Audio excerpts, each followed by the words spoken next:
വീടുകളിലൊക്കെ തനിച്ച് കഴിയുന്നവർ ഒത്തുകൂടി പിന്നെയും എല്ലാവരും മസിൽ പിടിച്ചിരിക്കുന്നത് പോലെ ഇരിക്കുന്നതല്ല കുടുംബസംഗമം. പരസ്പരം ഇടപെടുകയും പറയുകയും സംസാരിക്കുകയും ഒക്കെ ചെയ്യുന്നതിനുള്ള ഒരു സ്നേഹ സന്തോഷ നിമിഷമാണ് കുടുംബസംഗമം എന്ന് പറയുന്നത്. ഞാൻ ഈ പരിപാടിയിൽ പങ്കെടുക്കാനുണ്ടായ കാരണം എൻ്റെ സുഹൃത്ത് പ്രിയപ്പെട്ട ഫിറോസ് പറഞ്ഞതുകൊണ്ടാണ്. നിസാം എന്നെ വിളിച്ചിരുന്നു, എങ്കിലും ഞാൻ ഒഴിവാകുമായിരുന്നു. വളരെ മനോഹരമായി സംസാരിക്കാൻ ഒരുപക്ഷെ ഫിറോസിന് വശമില്ലെങ്കിലും വളരെ മനോഹരമായി കുടുംബ ബന്ധങ്ങളെ ചേർത്ത് പിടിക്കുന്ന, അതിൽ മാതൃകാപരമായി ജീവിക്കുന്ന ഒരു മനുഷ്യനാണ് അദ്ദേഹം. ഞാനൊക്കെ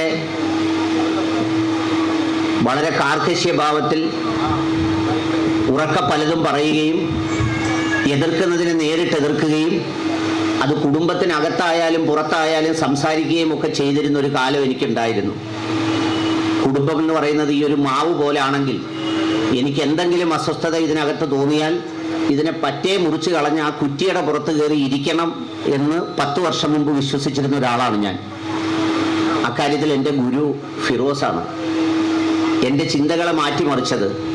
കുടുംബ ബന്ധങ്ങളുടെ പ്രാധാന്യം നമുക്ക് മനസ്സിലാക്കി തന്നത്, അതെങ്ങനെ ചെയ്യുന്നു അല്ലെങ്കിൽ എങ്ങനെ മുന്നോട്ട് കൊണ്ടുപോകുന്നു എന്ന് നമ്മളെ ബോധ്യപ്പെടുത്തിയ ഒരാൾ കൂടിയാണ് അദ്ദേഹം. ഇത്തരം കുടുംബ സംഗമങ്ങളൊക്കെ കൂടണമെങ്കിലും ആ കുടുംബത്തിൽ മണ്ടനായ ഒരാളുണ്ടാവണം. എല്ലാവരും മിടുക്കരായി പോയാൽ ചിലപ്പോൾ കുടുംബസംഗമവും ചേർന്ന് നിൽക്കലും സാധ്യമാകില്ല. ചില മക്കളിൽ മണ്ടന്മാർ വേണമെന്ന് വിശ്വസിക്കുന്ന ഒരാളാണ് ഞാൻ. ചില ഉമ്മയോടും ഉപ്പയോടും ഒക്കെ ചോദിക്കുമ്പോൾ മൂത്ത മകൻ അവൻ മിടുക്കനാണ്, സൗദി ദുബൈയിലാണ്, ഭാര്യയും മക്കളും എല്ലാം അവിടെയാണ്, അവൻ 4 കൊല്ലം കഴിഞ്ഞ് തിരിച്ചു വരുമ്പോൾ എന്നെ എന്നും രാത്രി വീഡിയോ വിളിക്കും. രണ്ടാമത്തെ മോൻ അത്രയും ബുദ്ധിയില്ലാത്തത് കൊണ്ട് അവൻ ബാംഗ്ലൂരാണ്, അവിടെ ഒരു പെണ്ണിനെ കെട്ടി സുഖമായി താമസിക്കുന്നു. മൂന്നാമത്തവനോ അവൻ പഠിക്കാനൊന്നും കൊള്ളാത്തത് കൊണ്ടൊരു മണ്ടനായിരുന്നു, അവനെ കുടുംബവും ബന്ധവും ഡിഗ്രിയൊന്നും നോക്കിയില്ല, ഏതെങ്കിലും ഒരു കുടുംബത്തിൽ നിന്ന് ഒരു മണ്ടിപ്പെണ്ണിനെ കൊണ്ട് കെട്ടിച്ചു എന്നൊക്കെ വിഷമിക്കുന്ന ചില മാതാപിതാക്കളുണ്ട്. അവരോട് ആ സംഭാഷണം ഒന്ന് തടസ്സപ്പെടുത്തിയിട്ട് ആരുടെ കൂടാണ് ഇപ്പോൾ ഉമ്മ അല്ലെങ്കിൽ ഉപ്പ നിൽക്കുന്നതെന്ന് ചോദിച്ചാൽ ഈ മണ്ടനായ മോൻ്റെ കൂടാണ്, മണ്ടിയായ മരുമോളുടെ കൂടാണ്. അവർ കൊടുക്കുന്ന കഞ്ഞിവെള്ളം കുടിച്ചുകൊണ്ടാണ് മിടുക്കനായ മോൻ്റെയും മിടുക്കനായ മോളുടെയും കഥ പല ഉമ്മമാരും പറയുന്നത്. അത് വലിയ സങ്കടകരമായ കാര്യമാണ്. ഇത് എന്നെ കേൾക്കുന്ന പ്രിയപ്പെട്ട ഉമ്മമാരോട് പറയാനുള്ളത് 2 കാര്യങ്ങളിൽ ഏറ്റവും പ്രസക്തമാണ്. നമ്മൾ ഈ കുടുംബ യോഗമൊക്കെ കൂടുന്നത്, ഞാൻ ചെങ്ങഴത്ത് കുടുംബക്കാരനാണ്, ഫിറോസ് എടപ്പള്ളിൽ കുടുംബക്കാരനാണ്, ഞാൻ കുന്നേൽ കുടുംബമാണ് അല്ലെങ്കിൽ വഴുതാനത്ത് കുടുംബമാണെന്നൊക്കെ പറയുന്നത് അതിൻ്റെ മഹിമയുടെ പേരിൽ നമ്മൾ അഹങ്കരിക്കാനോ ബാക്കി കുടുംബങ്ങളെ ഇകഴ്ത്തി കാണാനോ താഴ്ത്തി കാണാനോ അല്ല. വിശ്വാസപരമായി ഒരു മാതാവിൽ നിന്നും പിതാവിൽ നിന്നും ജനിച്ചവരാണ് നമ്മൾ. ആദമും ഹവ്വയും, ആദം നബി അലൈഹിസ്സലാമും ഹവ്വ ബീബി റളിയല്ലാഹു അൻഹയും, ആ സന്തതി പരമ്പരകളുടെ മക്കളാണ് നമ്മൾ ഓരോരുത്തരും. അതുകൊണ്ട് തന്നെ നമ്മൾ എല്ലാവരും തുല്യരാണ്. പ്രവാചകനായ മുഹമ്മദ് നബി സല്ലല്ലാഹു അലൈഹി വസല്ലം അവസാനത്തെ വിടവാങ്ങൽ പ്രസംഗത്തിലും പറഞ്ഞത്, നിങ്ങളിൽ കറുത്തവനെന്നോ വെളുത്തവനെന്നോ, നിങ്ങളിൽ വിദ്യാഭ്യാസമുള്ളവനെന്നോ ഇല്ലാത്തവനെന്നോ, അറബിയെന്നോ അനറബിയെന്നോ, സമ്പന്നനെന്നോ ദരിദ്രനെന്നോ ഉള്ള വ്യത്യാസമില്ല. മറിച്ച് നിങ്ങളെ അള്ളാഹുവിൻ്റെ മുമ്പിൽ വേർതിരിക്കുന്നത് നിങ്ങളുടെ സൂക്ഷ്മതയാർന്ന ജീവിതമാണ്, നിങ്ങളുടെ നന്മയാണ്, ആ നന്മയിലെ വ്യത്യാസങ്ങളാണ് എന്ന് പറയുന്ന ഒരു ബോധമാണ് നമുക്ക് ഈ കുടുംബയോഗങ്ങളിൽ ഉണ്ടാകേണ്ടത്. നിങ്ങൾ ഈ കുടുംബയോഗം കഴിഞ്ഞു പോകുമ്പോൾ ശ്വാസം പിടിച്ചവരായ നിലയിൽ റോഡിലേക്ക് ഇറങ്ങി ചെങ്ങഴത്ത് കുടുംബത്തിൻ്റെ ഭാഗമായതുകൊണ്ട് എനിക്ക് ഇരട്ടച്ചങ്കുണ്ടെന്നും ഇരട്ട കരളുണ്ടെന്നും ഒന്നും വിശ്വസിച്ചു പോകരുത്. നമ്മളെപ്പോലെയൊക്കെ തന്നെ 6 അടി മണ്ണിൽ ഒരു പേടകത്തിൽ അവസാനം അന്തി ഉറങ്ങേണ്ട മനുഷ്യരുടെ തുല്യതയാണ് ഇസ്ലാം പറഞ്ഞിട്ടുള്ളത്. അതുകൊണ്ട് തന്നെ ഈ കുടുംബ ബന്ധങ്ങളുടെ സ്ഥലം എന്ന് പറയുന്നത് സ്നേഹബന്ധങ്ങളുടെ പരിശീലനത്തിൻ്റെ ഇടങ്ങളാണ്. ബന്ധങ്ങൾ എന്ന് പറയുന്നത്, അള്ളാഹു ഈ പ്രപഞ്ചത്തെ ആകെ നിലനിർത്തിയിരിക്കുന്നത് ബന്ധങ്ങളുടെ പാരസ്പരികതയിലാണ്. എല്ലാ ബന്ധങ്ങളും നമ്മൾ തിരഞ്ഞെടുക്കുന്നതല്ല. ഒരു ഉമ്മയ്ക്കും ഉപ്പയ്ക്കും മകനെ വേണമെങ്കിൽ വേണ്ടെന്ന് വെക്കാം, അബോർഷൻ നടത്താം, ഉപേക്ഷിക്കാം, ഒക്കെ ചെയ്യാം. പക്ഷെ ഒരു മക്കൾക്കും ഉമ്മയെയും ഉപ്പയെയും തിരഞ്ഞെടുക്കാൻ അവകാശം ഇല്ല എന്നുള്ളതാണ് സത്യം. നമ്മുടെ വാപ്പയെയും ഉമ്മയെയും തിരഞ്ഞെടുത്തത് നമ്മളല്ല. എന്നാൽ കരാറുള്ള ബന്ധങ്ങൾ പോലെ നിക്കാഹ് വഴി നമ്മളുമായി ബന്ധപ്പെടുന്ന മരുമക്കളുണ്ട്. അവരും അന്യരല്ല. എന്തുകൊണ്ടെന്ന് ചോദിച്ചാൽ അവരിൽ നിന്ന് മറ്റൊരു തലമുറ രക്തബന്ധങ്ങളുടെ ജനിക്കുകയാണ് ചെയ്യുന്നത്. ഈ ബന്ധങ്ങളുടെ അടിസ്ഥാനം യഥാർത്ഥത്തിൽ അള്ളാഹു സ്ഥാപിച്ചിരിക്കുന്നത് റൂഹുകളുടെ ബന്ധം മുതലാണ്. റൂഹുകളുടെ ബന്ധം മുതൽ അവിടെ മുതലാണ് ആരംഭിക്കുന്നത്. ഈ പ്രപഞ്ചത്തിന്റെ ചുറ്റുപാടുകളിലേക്ക് നോക്കിയാലും എല്ലാം പരസ്പരം ബന്ധപ്പെട്ടിരിക്കുന്നു. ചന്ദ്രനും നക്ഷത്രങ്ങളും തമ്മിലുള്ള ബന്ധം, ചന്ദ്രനും കടലും തമ്മിലുള്ള ബന്ധം, കാറ്റും പ്രകൃതിയും തമ്മിലുള്ള ബന്ധം, മണ്ണും മരവും തമ്മിലുള്ള ബന്ധം. അങ്ങനെ ഈ പ്രപഞ്ചത്തിലെ എല്ലാ വസ്തുക്കളും ആ ബന്ധങ്ങൾക്ക് വിധേയമാണ്. ആ ബന്ധങ്ങളുടെ നടുവിലാണ് നമ്മളിപ്പോൾ ഈ ഒരു വീട് വെച്ചതിൽ താമസിക്കുന്നു എന്ന് പറഞ്ഞാൽ മണ്ണും കല്ലും എല്ലാം ചേരുന്ന ഒരു പിടുത്തത്തിന്റെ ബന്ധമുണ്ട്. ആ പിടുത്തത്തിന്റെ ബന്ധം ഉൾപ്പെടെയുള്ളത് അള്ളാഹുവിന്റെ പക്കലാണെന്നും അവിടുത്തെ വിനയവും അവിടുത്തെ പ്രാധാന്യവുമാണ് ഈ ബന്ധങ്ങളിൽ ഏറ്റവും പ്രധാനമെന്നുള്ള കാര്യം നമ്മൾ മനസ്സിലാക്കേണ്ടതുണ്ട്. ആ ബന്ധങ്ങളെ ചേർത്ത് വെക്കാൻ നമുക്ക് ഓരോരുത്തർക്കും ആവണം. ബന്ധങ്ങളെ മുറിക്കുക വളരെ എളുപ്പമാണ്. നമ്മളില്ലാത്ത സമയത്ത് നമ്മളെക്കുറിച്ച് അവരെന്ത് പറയുന്നു എന്ന് അന്വേഷിച്ചാൽ മാത്രം മതി ഈ ബന്ധങ്ങളെല്ലാം ഇല്ലാതാവാൻ. നമ്മളില്ലാത്ത സമയത്ത്, കേൾക്കാത്ത സമയത്ത് എന്ത് പറയുന്നു എന്ന് അന്വേഷിച്ചാൽ മതി. അപ്പൊ അതുകൊണ്ട് ബന്ധങ്ങളെ നിലനിർത്തണമെങ്കിൽ അല്പമൊക്കെ കണ്ണടഞ്ഞവനും അല്പമൊക്കെ കാത് മൂടിയവനുമായി മാറുന്ന ഒരു സ്ഥിതിവിശേഷത്തിലേക്ക് എത്തണം. ബന്ധങ്ങൾ അല്ലെങ്കിൽ നമ്മുടെ കുടുംബ ബന്ധം എന്ന് പറയുന്നത് ഒരു മാല പോലെയാണ്. ആ മാല പോലെ എന്ന് പറയുന്ന എങ്ങനെയാണോ വളച്ചു കെട്ടിയിരിക്കുന്നത് അതുപോലെ ബന്ധങ്ങളെ നമ്മളിങ്ങനെ പാരസ്പരികം സങ്കീർണമായി ഇങ്ങനെ ചേർത്ത് വെച്ച് കെട്ടിയിരിക്കുകയാണ്. ആ മാലയുടെ ഏറ്റവും പ്രധാനപ്പെട്ട ബലം എന്ന് പറയുന്നത് മാല ധരിക്കുന്ന സഹോദരിമാർക്കും ഉമ്മമാർക്കും അറിയാം. അതിലെ ഏറ്റവും ദുർബലമായ ഒരു കണ്ണിയുടെ ബന്ധമേ ഉള്ളൂ ആ മാലയ്ക്ക്. ആ കണ്ണി പൊട്ടിപ്പോയാൽ മാല എന്ന് പറയുന്നത് പിന്നെ തുടലെന്നാണ് പറയുന്നത്. തുടൽ, ചെയിൻ, പിന്നത് മാലയല്ല. അതുപോലെ തന്നെയാണ് കുടുംബ ബന്ധങ്ങളുടെയും ഏറ്റവും പ്രധാനപ്പെട്ട കാര്യം. ആ കുടുംബ ബന്ധങ്ങളെ നമുക്ക് ചേർത്ത് വെക്കാനാവണം. മാതാപിതാക്കളെ ജീവിച്ചിരിക്കുന്ന കാലത്ത് ഞാൻ നേരത്തെ സൂചിപ്പിച്ചതുപോലെ അവർ നമ്മളെ തിരഞ്ഞെടുക്കുന്ന, അവരെ തിരഞ്ഞെടുക്കുന്നവരല്ല. അവർ ജീവിച്ചിരിക്കുന്ന കാലത്താണ് നമ്മുടെ ജീവിതത്തിലെ ഏറ്റവും വലിയ രാജകുമാരനും രാജകുമാരിയുമായി നമ്മൾ ജീവിച്ചത്. അവർ മരണപ്പെട്ട് കഴിയുമ്പോൾ നമ്മളുടെ രാജകുമാരി പട്ടവും രാജകുമാരൻ പട്ടവും എന്നേക്കുമായി ഇല്ലാതാവും. പല മാതാപിതാക്കളും സൂക്ഷിച്ചു വെച്ച പ്രമാണങ്ങൾ, നമുക്ക് വേണ്ടി കരുതി വെച്ച രേഖകൾ പോലും വായിച്ചെടുക്കാൻ മക്കൾക്ക് 5-10 വർഷം വേണ്ടി വരും. അവർ കരുതി വെച്ചത് മുഴുവൻ നമുക്ക് വേണ്ടിയിട്ടാണ്. ആ നഷ്ടപ്പെടലുകളുടെ ഓർമ്മകളുടെ തുടർച്ച നിലനിർത്തുന്നതിൽ കൂടിയാണ് നമ്മൾ പാരമ്പര്യം എന്ന് പറയുന്നത്. അതുകൊണ്ട് അവരുടെ ഓർമ്മകളുടെ തുടർച്ചയായി നമ്മൾ മാറുന്നതോടൊപ്പം നമ്മുടെ മക്കൾക്ക് നല്ല ഓർമ്മകളായി നമ്മുടെ മാതാപിതാക്കൾ മാറേണ്ടതുണ്ട്. നമ്മൾ ഓരോരുത്തരും നല്ല ഓർമ്മകളാവണം. അനാവശ്യമായ ചെറിയ വിഷയങ്ങൾക്ക്, അങ്ങോട്ടും ഇങ്ങോട്ടും തമ്മിൽ തല്ലിക്കുന്ന വിഷയങ്ങൾക്ക്, ഞാൻ നേരത്തെ പറഞ്ഞു, ഒരു ഉമ്മ അല്ലെങ്കിൽ ഒരു സ്ത്രീ, ഒരു ഭാര്യ എന്ന് പറയുന്നത് ഒരേ സമയം ഒരു കുടുംബത്തിന്റെ സൗഭാഗ്യമാണ്, ഐശ്വര്യമാണ്. അതേസമയം തന്നെ മറുവശത്തൊരു ദുരന്തവുമായി മാറുന്നതിന് യാതൊരു നിമിഷങ്ങളുടെ സമയമേ ഉള്ളൂ. മാതാപിതാക്കളെ സ്നേഹിക്കുന്നതിന്റെ കാര്യം പറഞ്ഞപ്പോൾ ഫിറോസ് പറഞ്ഞു, സമയം കൊടുക്കണം അവർക്ക്. സമയം ഏറ്റവും പ്രധാനപ്പെട്ടതാണ്. ഇപ്പൊ പല വീടുകളിലും കണ്ടുവരുന്ന ഒരു സ്ഥിതി, ഒരു 10, 70, 75 വയസ്സായി കഴിഞ്ഞാൽ പിന്നെ ആഹാരം കൊടുത്തു, പൊരുത്തം വാങ്ങിച്ചു, അല്ലെങ്കിൽ ദുആ ചെയ്യുമ്പോൾ ഉമ്മായിക്ക് വേണ്ടി ചെയ്യുന്നു എന്നൊക്കെ പറയുന്നു. പക്ഷേ ആ ഉമ്മയുടെ സമയം നൽകി ഏതെങ്കിലും ഒരു ബന്ധുവീട്ടിൽ പോകണമെന്ന് പറയുമ്പോൾ ആ ഉമ്മയെ കാറിന്റെ മുന്നിലിരുത്തി കൊണ്ടുപോകുന്ന മകന്റെ മാനസികമായ ആ വികാരങ്ങളുടെ, സ്നേഹങ്ങളുടെ, ഇഷ്ടങ്ങളുടെ ഭാവങ്ങൾ അത് മറ്റെന്തിനേക്കാളും പ്രധാനമാണ്. 3-ാം ഫാത്തിഹയ്ക്ക് കുറച്ച് പൊറോട്ട ഇറച്ചിയും കൊടുത്ത്, ഉമ്മ ആയതുകൊണ്ട് ചുമന്ന പഴം കൊടുത്ത്, അതുകൊണ്ടൊന്നും പ്രത്യേകിച്ച് കാര്യമൊന്നുമില്ല. അത് കഴിക്കുന്നവരുടെ വയറ് നിറയത്തേ ഉള്ളൂ. അവിടെ കൂലി കിട്ടുമോ കൂലി കിട്ടത്തില്ല എന്നുള്ളത് വേറെ വിഷയം, ഞാൻ അതിലേക്ക് കടക്കുന്നില്ല. അങ്ങനെയുള്ളവർ അങ്ങനെ വിശ്വസിക്കട്ടെ, അല്ലാത്തവർ അങ്ങനെ വിശ്വസിക്കട്ടെ.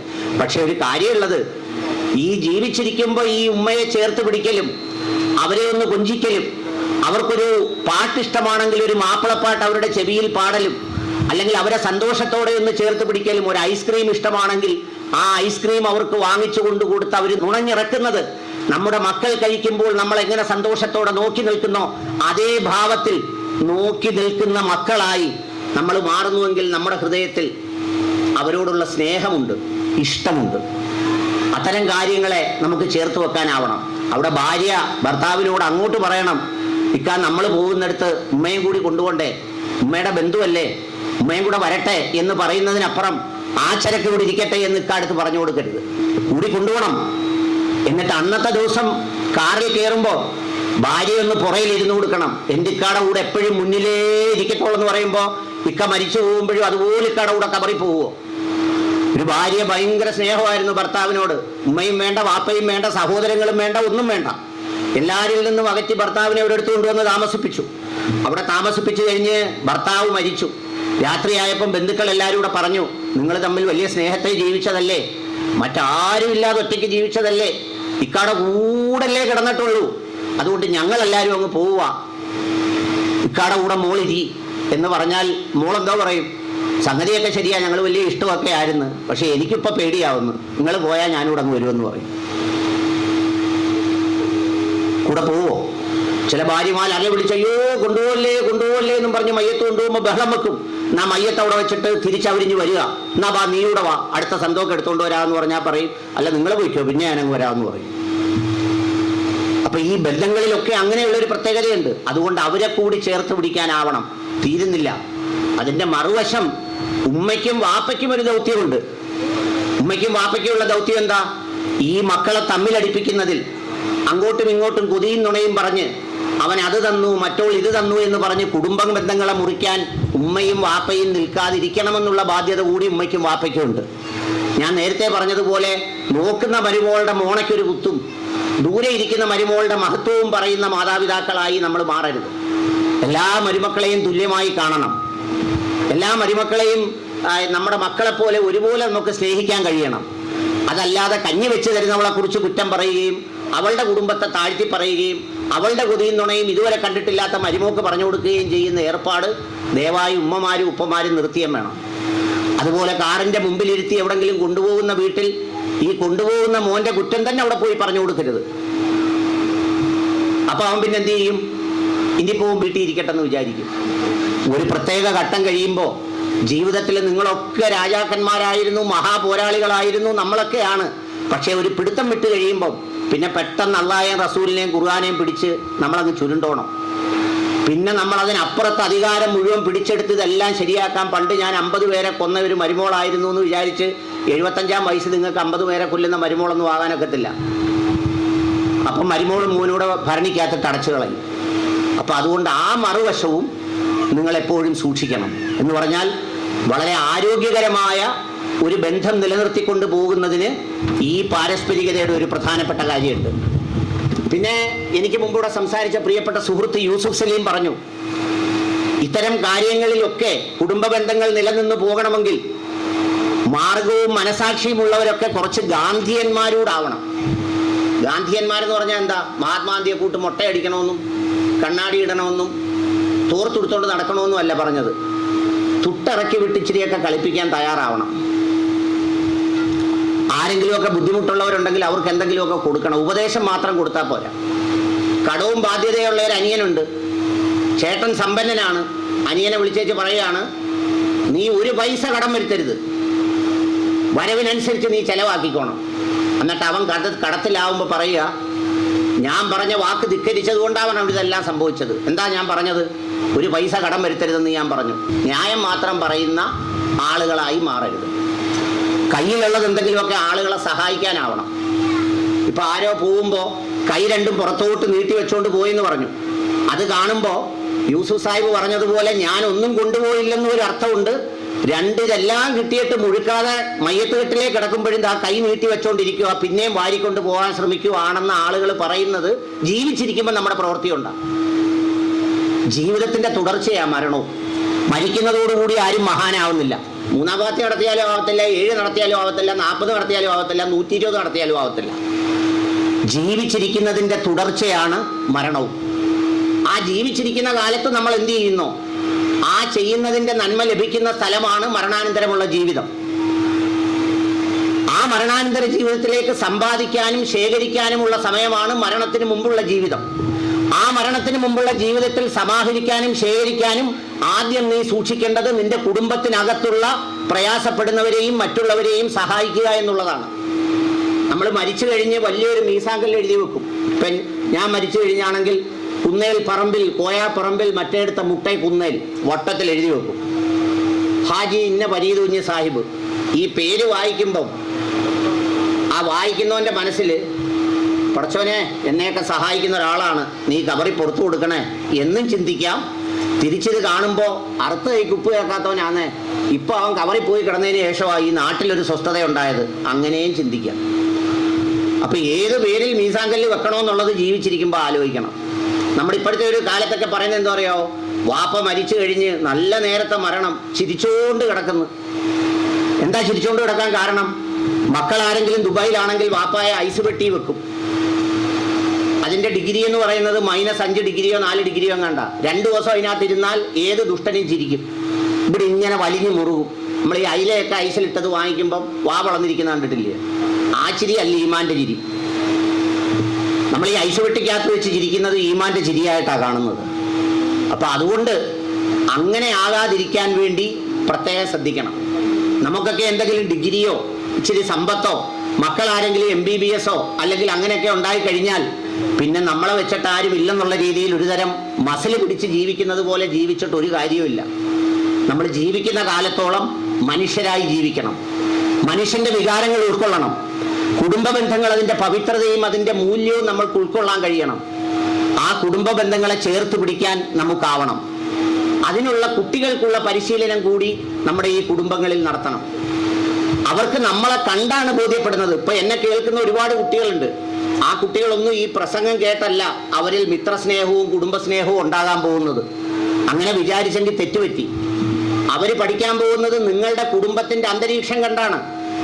നിങ്ങളുടെ വാപ്പയെയും ഉമ്മയെയും അമ്മായിയപ്പനെയും അമ്മായി അമ്മയെയും നിങ്ങൾ പരിചരിക്കുന്നുണ്ടോ? അത് കുഞ്ഞുങ്ങൾ കാണുന്നുണ്ടോ? അവർക്ക് ഒരു ക്ലാസിന്റെയും പ്രസംഗത്തിന്റെയും ആവശ്യമില്ല. നാളെ അവർ നിങ്ങളെ നോക്കിക്കൊള്ളും. പിന്നെ നമ്മുടെ നാട്ടിലൊരു പ്രത്യേകതയുണ്ട്, അതും ഒരു തെറ്റായ ധാരണയാണ്. എന്താണെന്ന് വെച്ചാൽ 5 സെന്റും 10 സെന്റും ഇളയ മോന് കൊടുത്തു പോയത് കൊണ്ട് ഉമ്മായെയും വാപ്പായെയും ഏതവസ്ഥയിലും നോക്കേണ്ട ബാധ്യത മരുമോക്കുള്ളതാണ്. അല്ല, മക്കൾക്കുള്ളതാണ്. പെൺമക്കൾക്ക് അതിൽ അവകാശമുണ്ട്. പെൺമക്കൾ കഴിഞ്ഞേ ഉള്ളൂ മരുമക്കള്. വാപ്പാടെയും ഉമ്മാടെയും സമ്പത്തല്ല സമ്പത്തെന്നാ പ്രവാചകൻ പറഞ്ഞത്. വാപ്പായും ഉമ്മായും സമ്പത്താണെന്നാ പറഞ്ഞത്. നമ്മൾ കരുതിയിരിക്കുന്നത് വാപ്പാടെയും ഉമ്മാടെയും സമ്പത്താണ് സമ്പത്തെന്നാ. എന്ന് പറഞ്ഞാൽ എൻ്റെ വാപ്പ മരിച്ചു പോകുമ്പോൾ, എൻ്റെ ഉമ്മ മരിച്ചു പോകുമ്പോൾ എനിക്ക് എന്ത് കിട്ടുന്നോ അതാണ് സമ്പത്തെന്നാണ് നമ്മൾ കുറിച്ച് വെച്ചിരിക്കുന്നത്, പഠിച്ചു വെച്ചിരിക്കുന്നത്. പക്ഷെ പ്രവാചകൻ അങ്ങനെ വാപ്പാടെയും ഉമ്മാടെയും സമ്പത്ത് പറഞ്ഞില്ല. കാരണം പ്രവാചകന്റെ കയ്യിൽ ഒരു സമ്പത്തും ഉണ്ടായിരുന്നില്ല മരിച്ചു പോകുമ്പോൾ മക്കൾക്ക് കൊടുക്കാൻ. അവസാന വേളയിൽ കിടക്കുമ്പോൾ പോലും തലയിണയുടെ അടിയിൽ കിടന്ന നാണയത്തുട്ടുകൾ എടുത്ത് സദക്ക ചെയ്തിട്ടാണ് ഈ പ്രവാചകൻ മരിച്ചത്. അപ്പൊ അതുകൊണ്ട് മരുമക്കളുടെ ബാധ്യതയാണെന്ന് പറയുന്ന ഒരു ചിന്തയുണ്ട്. ശരിയല്ല, മക്കളുടെ ബാധ്യതയാണ്. മരുമക്കൾ നോക്കണം. ഈ മരുമക്കൾ അമ്മായിയമ്മയും അമ്മായിയപ്പനെയും വാപ്പയും ഉമ്മയുമായി കാണണം എന്ന് വിചാരിച്ച് അവരുടെ മാത്രം ബാധ്യതയല്ല. 5 സെന്റ് അന്തരൂന് അധികം കൊടുത്തു പോയതുകൊണ്ട് അവൻ എന്ത് ഗതികേടിലായാലും വാപ്പായും ഉമ്മായും അവന്റെ വീട്ടിൽ കിടന്നോണം എന്ന് പറയുന്ന ഒരു രീതി ശരിയല്ല. ചില മക്കൾ വളർന്ന് വലിയ നിലയിലെത്തി വലിയ വീടൊക്കെ വെച്ച് കഴിയുമ്പോൾ 5 സഹോദരന്മാരിൽ ഏറ്റവും ദാരിദ്ര്യമുള്ള ഒരു മകന്റെ വീട്ടിൽ ഉമ്മയും വാപ്പയും ചിലരാക്കാറുണ്ട്. എന്നിട്ട് പറയുന്നത്, ഉമ്മായിക്ക് മണ്ണിക്കൂടെ നടന്നില്ലെങ്കിൽ തെന്നും. ഞങ്ങളുടെ വീട്ടിലെല്ലാം ടൈല, അതുകൊണ്ട് ഉമ്മ തെന്നാനുള്ള സാധ്യതയുള്ളതുകൊണ്ട് ഔക്കാദറിന്റെ വീട്ടിലെല്ലാം മണ്ണ, അതുകൊണ്ട് ഔക്കാറിന്റെ വീട്ടിൽ കിടന്നോട്ടെ. നിന്റെ വീടിനകത്ത് നിന്റെ തെന്നുന്ന പ്രതലം ഇടിച്ചു കൊടുത്തത് പരപരപ്പുള്ളതാക്കണമെങ്കിൽ ആക്കി നിന്റെ ഉമ്മയ്ക്കും വാപ്പയ്ക്കും കൊടുക്കണം. അവർക്ക് ഏറ്റവും സൗകര്യമുള്ള സൗകര്യം നീ കൊടുക്കണം. അല്ലാതെ മരിച്ചു കഴിഞ്ഞ് സ്ലാബ് ഇടുന്നിടത്ത് വന്ന് നിന്ന് വിടവുണ്ടോ അതോ വാപ്പാടെ മുഖത്തോട്ട് മണ്ണ് വീഴാൻ പോകുന്നു. ജീവിച്ചിരുന്നപ്പോൾ വാപ്പാടെ മുഖം വിയർത്തോ ഉമ്മാടെ മുഖം വിയർത്തോ എന്ന് നോക്കാത്ത ആളാണ് സ്ലാബ് ഇടുമ്പോൾ മണ്ണ് വീണോ എന്ന് നോക്കുന്നത്. അതിൽ പ്രത്യേകിച്ച് കാര്യമൊന്നുമില്ല. ഇച്ചിരി കഴിയുമ്പോൾ അങ്ങ് മണ്ണാവേണ്ടതാ. ഇച്ചിരി മണ്ണ് അങ്ങോട്ട് വീണാലും കുഴപ്പമില്ല. അപ്പൊ അതുകൊണ്ട് പരിചരിക്കാനും സ്നേഹിക്കാനും സുഗന്ധദ്രവ്യം പൂശാനും പിന്നെ മരിച്ചു കഴിയുമ്പോൾ ചില പാവപ്പെട്ടവരുടെ മക്കളുടെ വീട്ടിൽ വാപ്പയും ഉമ്മയും നിർത്തിയിട്ട് മരിച്ചു കഴിയുമ്പോൾ മയ്യത്ത് കൊണ്ടുവന്ന് വലിയ മോന്റെ വീട്ടിൽ ഹാളിൽ വെക്കും. എല്ലാവർക്കും വന്ന് കാണാൻ ഇവിടെ സൗകര്യം. ഇവിടെ ആകുമ്പോൾ കാർ പോർച്ചുണ്ട്, കാറ് പാർക്ക് ചെയ്യാൻ സ്ഥലമുണ്ട്. ഇതൊക്കെ അള്ളാഹുടെ മുമ്പിൽ കാണിക്കുന്ന കാപട്യങ്ങളാണ്. നമ്മളെയൊക്കെ അള്ളാഹു സുബ്ഹാനഹു വ തആല മരണം കൊണ്ട് തുല്യമാക്കിയിരിക്കുക. ഇപ്പൊ കൃത്രിമ ബുദ്ധിയുടെ കാലമാണ്, നിർമ്മിത ബുദ്ധി. എല്ലാ കാര്യത്തിലും റോബോട്ടുകളുണ്ട്. അരി അരയ്ക്കാൻ, മാവ് കുഴയ്ക്കാൻ, ഫുട്ബോൾ കളിക്കാനൊക്കെ യന്ത്രമനുഷ്യരുണ്ട്. അപ്പം നമ്മളെല്ലാവരും വിചാരിക്കും ഇനി യന്ത്രമനുഷ്യനെല്ലാം നടത്തും. അള്ളാഹിക്ക് ഇനി നമ്മൾ എന്ത് യന്ത്രമനുഷ്യനെ ഉണ്ടാക്കിയാലും ഒരു പ്രശ്നവുമില്ല. 5 കാര്യങ്ങൾ അള്ളാഹുടെ പിടുത്തത്തിൽ മതി. 1 ജനനം, 2 മരണം, 3 രോഗം, 4 ആകാശത്തിലുള്ള ചന്ദ്രൻ, നക്ഷത്രങ്ങൾ, ഈ വാനം, 5 മണ്ണ്, മണ്ണിനടിയിലുള്ള ഭൂഗർഭം, വെള്ളം, ഇത്രേ അള്ളാഹുടെ കൈ മതി. നീ ഇനി എത്ര വലിയ സമ്പന്നനായാലും, എത്ര വലിയ കോടീശ്വരനായാലും, എത്ര വലിയ ഹെലികോപ്റ്ററിൽ നടക്കുന്നവനായാലും ഈ 5 പിടുത്തം അള്ളാഹുടെ കയ്യിലുണ്ടെങ്കിലുണ്ടല്ലോ, നമ്മളെല്ലാവരും പൂച്ച പോലെ വട്ടക്കണ്ണി കറങ്ങുന്നത് പോലെ കറങ്ങും. നമ്മുടെ നാട്ടിൽ ഇതിനു മുമ്പ് മഴ പെയ്തല്ലോ. മഴ പെയ്തപ്പം ഹെലികോപ്റ്റർ വാങ്ങാൻ കഴിവുള്ള, ആർക്കും 10 പൈസ പോലും കൊടുക്കാത്ത പലരും പശുവിന് കാടി കൊടുക്കുന്ന വലിയ ചരുവത്തിനകത്ത് കയറി ഇരുന്ന് പുറത്തു പോയി രക്ഷപ്പെടാൻ വേണ്ടി. ഒരു മാർഗവും ഗതിയില്ലാത്ത പെണ്ണുങ്ങൾ ഹെലികോപ്റ്ററിൽ പോയി എയർപോർട്ടിൽ ഇറങ്ങി. വെള്ളം കയറിയതേ ഉള്ളൂ, വെള്ളം. അപ്പൊ ഈ 5 കാര്യങ്ങൾ മതി. അപ്പൊ അതുകൊണ്ട് നമ്മൾ അഹങ്കരിക്കുന്നതിലൊന്നും യാതൊരു അർത്ഥവുമില്ല. പടച്ചവന്റെ തീരുമാനം അത് വരുന്നതിന് മുമ്പ് നമ്മളെല്ലാവർക്കും അറിയാം. ഇവിടെ കുട്ടികളുണ്ട്. പരീക്ഷയ്ക്ക് ബെല്ലടിക്കുന്നത് വരെ നിങ്ങൾക്ക് ചോദ്യോത്തരം എഴുതാം. ബെല്ലടിച്ചു കഴിഞ്ഞ് പിന്നെ നിങ്ങൾക്ക് ചോദ്യോത്തരം എഴുതാനുള്ള സമയമില്ല. അതുകൊണ്ട് എന്നെ കേൾക്കുന്ന പ്രിയപ്പെട്ടവരോട് പറയുന്നത്, ഞാൻ ഈ പ്രസംഗിച്ചതൊക്കെ ഹൃദയത്തിൽ നിന്ന് പറഞ്ഞതാ, അനുഭവങ്ങളിൽ നിന്ന് പറഞ്ഞതാ. അതിനപ്പുറത്ത് ആലങ്കാരികമായി വലിയ വാക്കുകളിട്ട് അമ്മാനമാടിയൊന്നും പറഞ്ഞതല്ല. അതുകൊണ്ട് ഈ കുടുംബയോഗത്തിന്റെ ഏറ്റവും പ്രധാനപ്പെട്ട സന്ദേശം എന്ന് പറയുന്നത്, ഇന്ന് വരെ നിങ്ങൾ ആരെങ്കിലുമായി പിണങ്ങിയിരിക്കുന്നുണ്ടെങ്കിൽ ഇന്ന് ഇവിടെ വെച്ച് നിങ്ങളുടെ അവരുടെ കയ്യിൽ പിടിച്ചിട്ട് പൊരുത്തം ചോദിച്ച് അങ്ങോട്ടും ഇങ്ങോട്ടും സ്നേഹപ്പെടണം, പൊരുത്തപ്പെടണം. പ്രവാചകൻ ഒരു സഹാബിയായിട്ട് റോഡിൽ കൂടെ നടന്നു പോവുക. എതിർവശത്ത് നിന്ന് വേറൊരു മനുഷ്യൻ വരുന്നു. സ്വാഭാവികമായി പ്രവാചകന്റെ അടുത്ത് നിൽക്കുന്ന സഹാബി എന്തൊക്കെയോ ഇങ്ങനെ ഒരു മാനസികമായ ഒരു പ്രത്യേകതയും കൈകൾ കൊണ്ടൊക്കെ കാണിച്ചു. പ്രവാചകൻ തിരിഞ്ഞു നോക്കി, എന്താന്ന് ചോദിച്ചു. അപ്പൊ പ്രവാചകൻ അടുത്ത് നിൽക്കുന്നത് കൊണ്ട് ഈ എതിരെ വരുന്ന ആളിനോട് എന്തോ പറയാനൊക്കെ പോകുന്ന പോലെ പ്രവാചകന് തോന്നി. പ്രവാചകൻ നിന്നിട്ട് ചോദിച്ചത് ആരാന്ന് ചോദിച്ചു. ആ എതിരെ വരുന്നവൻ നിന്റെ കൂട്ടുകാരനാണെന്ന്, എന്റെ കൂട്ടുകാരനാണെന്ന് പറഞ്ഞു. അപ്പൊ പ്രവാചകൻ അവനോട് ചോദിച്ചു, നിനക്ക് അവനെ ഇഷ്ടമാണോ? എനിക്ക് ഭയങ്കര ഇഷ്ടമാ, എനിക്ക് ജീവനാ. നീ അവനോട് ഇതുവരെ പറഞ്ഞിട്ടുണ്ടോ? പ്രവാചകനോട് അദ്ദേഹം പറഞ്ഞു, ഇല്ല. അപ്പൊ പ്രവാചകൻ പറഞ്ഞു, ഞാനിവിടെ നിൽക്കാം. ആ കടന്നുപോയ ആളിന്റെ പിന്നാലെ ചെന്ന് നീ അവനെ കെട്ടിപ്പിടിച്ചിട്ട് പറയണം, നിനക്ക് ഞാൻ നിന്റെ ജീവനാണ്, എനിക്ക് നിന്നെ ഒത്തിരി ഇഷ്ടമാണ് എന്ന് പരസ്പരം പറയണം. ഇത് ജീവിച്ചിരിക്കുമ്പോൾ പറയേണ്ടതാ. മരിച്ചു കഴിഞ്ഞ് പൂവമ്പഴ കൊടുത്തിട്ട് ഒരു കാര്യമില്ല. ചിലർ ജീവിച്ചിരിക്കുന്ന സമയം മൊത്തം വാപ്പയെയും ഉമ്മയെയും 5 സെന്റിനും 4 സെന്റിനും പണ്ടെങ്ങാണ്ട് കോഴി കയറിയ കഥയും പറഞ്ഞ് മിണ്ടാതിരുന്നിട്ട് 3-ാം ഫാത്തിഹയുടെ അന്ന് ഏറ്റവും മുഴുത്ത പഴം തിരക്കി ചന്തയിൽ മുഴുവൻ നടന്ന് അത് വിതരണം ചെയ്ത് ഇറച്ചിയും പൊറോട്ടയും കൊടുത്തു കഴിയുമ്പോൾ കഴിച്ചിട്ട് ചിലപ്പോൾ ആളുകൾ പറയും, വാപ്പാടെ മനസ്സ് പോലെ മട്ടന് നല്ല രുചി, ഇന്ന് രാത്രി വാപ്പ അങ്ങ് സ്വർഗത്തിൽ പോകും. ഒന്നുമില്ല. ഇത് വളരെ കൃത്യമാ. ഈ മതം വളരെ ലളിതമാ, വളരെ സ്ട്രെയിറ്റ് ആയിട്ടാ അള്ളാഹുവും പ്രവാചകനും ഒക്കെ പറഞ്ഞേക്കുന്നത്. ഇതിൽ വേറെ ഒരു ഒഴിവില്ല, ഇതിൽ കൈക്കൂലിയില്ല, ഇതിൽ മധ്യസ്ഥതയില്ല. നേർക്ക് നേരെ നിന്റെ ജീവിതം കൊണ്ട്, നിന്റെ കർമ്മം കൊണ്ട്, നിന്റെ കൈ കൊണ്ട്, നിന്റെ കണ്ണുകൊണ്ട്, നിന്റെ കാതുകൊണ്ട് നീ നന്മ ചെയ്യുന്നോ അതുണ്ട്. ഇനി ആ പാതയിൽ നീ നിന്റെ മക്കളെ വളർത്തിക്കൊണ്ടുവന്ന് അവരെന്തെങ്കിലും നന്മ ചെയ്താൽ അതിന്റെ മിസ്ല സവാബും നിനക്കുണ്ട്. അപ്പൊ അതുകൊണ്ട് അത്തരത്തിലായി തീരണം. ഇന്ന് അവസാനിപ്പിക്കണം. അങ്ങനെ എന്തെങ്കിലും പിണക്കമോ ഉണ്ടെങ്കിൽ, ഞാൻ ഒരിക്കലും വിശ്വസിക്കുന്നില്ല നിങ്ങൾ ഈ ഇരിക്കുന്നവരെല്ലാവരും ഒറ്റക്കെട്ടാണ്, സ്നേഹിതരാണ്, പരസ്പരം പ്രശ്നങ്ങളൊന്നുമില്ലാന്ന്. ഉണ്ടാവും, മനുഷ്യരാണ്. പക്ഷേ അത് പറഞ്ഞും തീർത്തും അങ്ങോട്ടും ഇങ്ങോട്ടും കടന്നു പോകണം. ഏറ്റവും ശാന്തമായി ഉറങ്ങുന്ന സ്ഥലമാണ് പള്ളിയയ്യം. നമുക്കൊക്കെ ചിലപ്പോൾ പള്ളിയയ്യത്തെ ഖബർസ്ഥാന്റെ അടുത്ത് വീട് വാങ്ങിക്കാൻ വലിയ പ്രയാസമാണ്, ഭയങ്കര പേടിയാ. ചെത ഒരുക്കുന്ന സ്ഥലത്ത് വീട് വാങ്ങാൻ വലിയ പേടിയാ. സത്യം പറഞ്ഞാൽ മരിച്ചുപോയ ആളുകളെ പോലെ നിഷ്കളങ്കരായ ആളുകൾ ഈ ലോകത്ത് വേറെ ആരുണ്ട്? ജീവിച്ചിരിക്കുന്ന നമ്മളാണ് ഈ കുഴപ്പം മൊത്തം ഉണ്ടാക്കുന്നത്. മരിച്ചുപോയൊരു വല്ല പ്രശ്നം ഉണ്ടാക്കുന്നോ? സമാധാനമായിട്ട് അവിടെ ഉറങ്ങുക. ഇനി എഴുന്നേക്കാൻ പറയുമ്പോഴേ എഴുന്നേക്കത്തുള്ളൂ. അതുകൊണ്ട് അള്ളാഹുവിനോട് നന്ദി പുലർത്തുന്ന, സൃഷ്ടികളോട് നന്ദി പുലർത്തുന്ന, ദൈവത്തോട് നന്ദി പുലർത്തുന്ന, ഈശ്വരനോട് നന്ദി പുലർത്തുന്ന നല്ല മനുഷ്യരായി നമ്മൾ മാറണം. എത്ര വലിയ അപാരതയാണ് നമ്മളോട് അള്ളാഹു കാണിച്ചിട്ടുള്ളത്. എന്തെങ്കിലും പരീക്ഷണമോ എന്തെങ്കിലും നഷ്ടമോ കുറച്ച് കടമോ ബാധ്യതയോ ഒന്നും വന്നാൽ നമുക്കൊരു പ്രതികാര ചിന്തയും തോന്നരുത്. അങ്ങനെ പ്രതികാര ചിന്ത തോന്നണമാണെങ്കിൽ നമ്മുടെ ഹബീബായ മുഹമ്മദ് നബി സല്ലല്ലാഹു അലൈഹി വസല്ലമയ്ക്കാണ് ഏറ്റവും കൂടുതൽ പ്രതികാര ചിന്ത തോന്നേണ്ടത്. ജനിക്കുന്നതിന് മുമ്പ് വാപ്പ മരിച്ചു, ജനിച്ചു കുറച്ചു നാൾ കഴിഞ്ഞപ്പോൾ ഉമ്മ മരിച്ചു. ഞാൻ വായിച്ചതും മനസ്സിലാക്കിയതും ശരിയാണെങ്കിൽ പ്രവാചകൻ ജീവിച്ചിരിക്കുമ്പോൾ തന്നെ ഏറ്റവും പ്രിയപ്പെട്ട ഏതാണ്ട് 10-12 പേരുടെ ഖബറടക്കത്തിൽ പ്രവാചകൻ പങ്കെടുത്തു. സ്വന്തം നാട്ടിൽ നിന്ന് ആട്ടിപ്പായിച്ചു. 3 നേരം വൃത്തിയായി ആഹാരം കഴിക്കാൻ പറ്റിയിട്ടില്ല, നല്ല വസ്ത്രം ധരിച്ചിട്ടില്ല, കിടന്ന് സമാധാനമായിട്ടൊന്ന് ഉറങ്ങാൻ കഴിഞ്ഞിട്ടില്ല പ്രവാചകന്. ആ പ്രവാചകന്റെ അനുയായികളാണ് നമ്മൾ. അതുകൊണ്ട് പരീക്ഷണങ്ങൾ വരുമ്പോൾ അത് നമ്മൾ ഈ പറഞ്ഞതുപോലെ മറ്റോൻ തന്നില്ല, യവൻ തന്നില്ല, പ്രതികാരമരുത്.